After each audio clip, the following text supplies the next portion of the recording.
Nampaknya tiada jalan lain buat Persatuan Bola Sepak Malaysia FAM dan 7 pemain warisan kebangsaan apabila Mahkamah Timbang Antarasukan CAS kini menjadi ruang terakhir untuk menukar keputusan FIFA.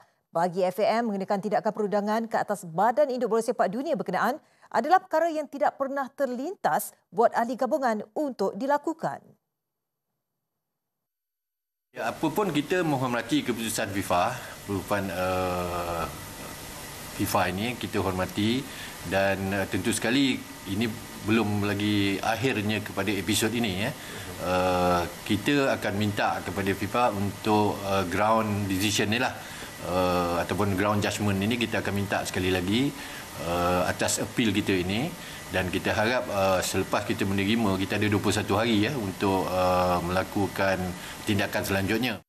Tambah Datuk Yusof, FAM agak terkejut dengan keputusan rayuan yang tidak memihak badan induk itu memandangkan semua prosedur rayuan dan dokumentasi telah dikemas kini. Apatah lagi ini kali pertama FAM bakal mencabar FIFA sehingga ke peringkat perundangan tertinggi Mahkamah Timbang Antarasukan CAS. Bagaimanapun, bagi membela nasib pemain-pemain warisan negara, ia akan tetap dilaksanakan. Dalam pada itu, tinjauan kru kami ke Wisma FAM beberapa jam selepas FIFA menolak rayuan hukuman denda dan pengantungan pemain warisan jelas jauh daripada gambaran awal yang dijangka. Tiada mesyuarat tergempar dan tiada tokoh maupun pemegang taruh bola sepak sibuk keluar masuk.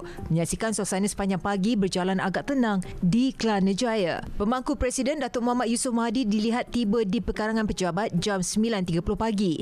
Dan kru kami kemudian dibenarkan mengadakan sesi temu bual bagaikan beliau sudah bersedia dengan keadaan dan menerima keputusan berkenaan. Situasi ini jauh berbeza ketika bekas Presiden Datuk Johari Ayub meletak jawatan secara mengejut Ogos lalu, di mana FAM ketika itu mengelak daripada memberi penjelasan kepada pihak media dan melarang kemasukan media ke dalam premis bangunan.